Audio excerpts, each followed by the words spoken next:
Tout pour investir. Dose d'économie. Bonjour Nicolas. Bonjour. Nous allons parler de moins d'offres d'emploi au troisième trimestre 2023. La baisse est très concrètement de moins 26% sur un an, selon le baromètre ADECO, qui a été dévoilé par nos confrères du Parisien aujourd'hui en France. Est-ce qu'on va vers l'inversion de la courbe du chômage, Nicolas, mais dans le mauvais sens? Alors la réponse, c'est il y a plus d'une chance sur deux que la réponse soit oui. Pas en 2023. En 2024, il y a quand même des raisons de répondre oui. Quasi oui. D'abord, des bémols. Là, l'info du jour, c'est les offres d'emploi qui reculent. Ce ne sont pas des emplois détruits. On ne parle pas des emplois occupés, mais des offres d'emploi. Deuxième élément, oui, effectivement, ça baisse, mais comme on part de niveaux très, très, très élevés, 2020, 2021, 2022, quand on part de très, très haut, ça fausse un petit peu quand même la photographie. Il peut y avoir un côté normalisation. Mais après, quand on demande aux chefs d'entreprise quelle est leur principale préoccupation, ils continuent à citer les problèmes de recrutement, le manque de main-d'œuvre. Donc ça reste quand même des éléments qui sont des éléments positif. Si on regarde le volume d'offres, aujourd'hui, ça baisse, mais on est au-dessus du volume d'offres de 2019. Donc il n'y a pas, c'est pas un écroulement total. Maintenant, c'est vrai, le ralentissement du marché se confirme. Et d'ailleurs, l'INSEE nous a déjà indiqué que 2023 serait une année dans le vert, c'est-à-dire de création nette d'emplois. Mais globalement, on va créer en 2023 à peu près 3 fois moins d'emplois qu'en 2022. En 2022, on a créé 445 000 emplois en création nette en France. D'ailleurs, il y avait un auditeur de BFM TV qui me disait que je mentais ce matin, parce que jamais le chômage n'avait baissé. Il y a des moments, les mains m'en tombent un peu. Maintenant, 2024, c'est plus chaud. On a eu la Banque de France qui nous dit que le taux de chômage de 7,2%, il va passer à 7,5%. Et puis on a l'OFCE qui nous a dit que le taux de chômage de 7,2%, il le voit monter à 7,9%. Alors là, quand même, c'est plus l'épaisseur du trait. Et ça veut dire que d'après l'OFCE, en 2024, on n'est plus en année de création nette d'emplois, mais on est en année de destruction nette d'emplois avec 53 000 destructions. Donc aujourd'hui, je ne dis pas qu'il y a inversion de courbe, mais il y a inversion de tendance. 2024, il est possible qu'on ait une inversion de courbe. Ce serait la première fois depuis 2015. Il faut bien voir que la courbe s'était inversée sous François Hollande.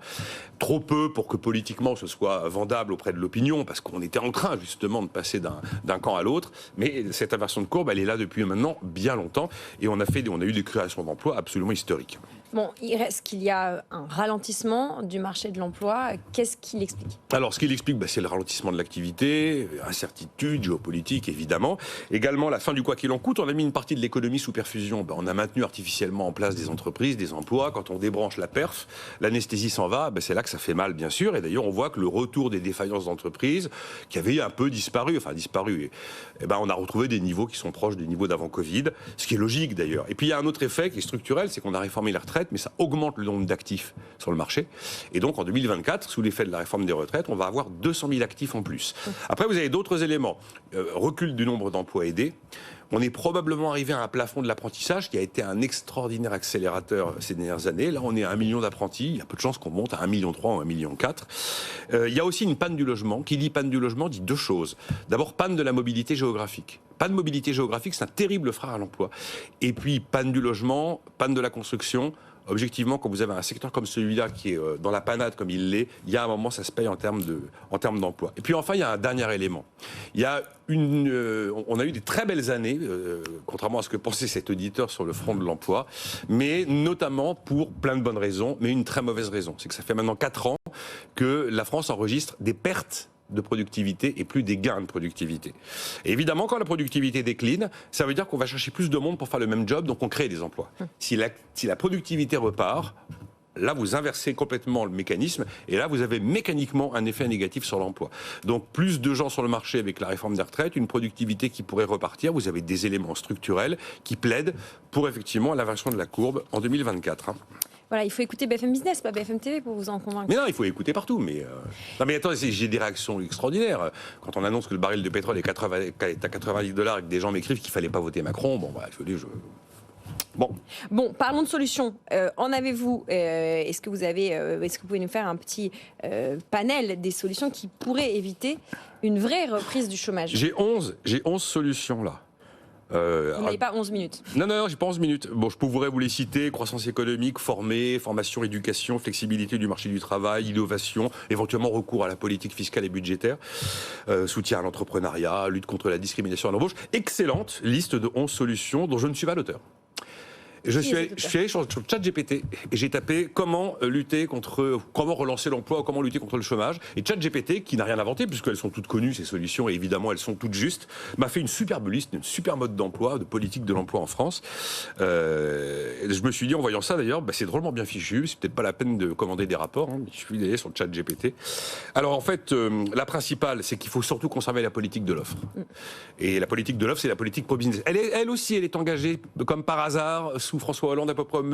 Elle est engagée un petit peu avant 2015, et c'est marrant, ça correspond au moment où on crée des emplois. Donc évidemment, ça marche.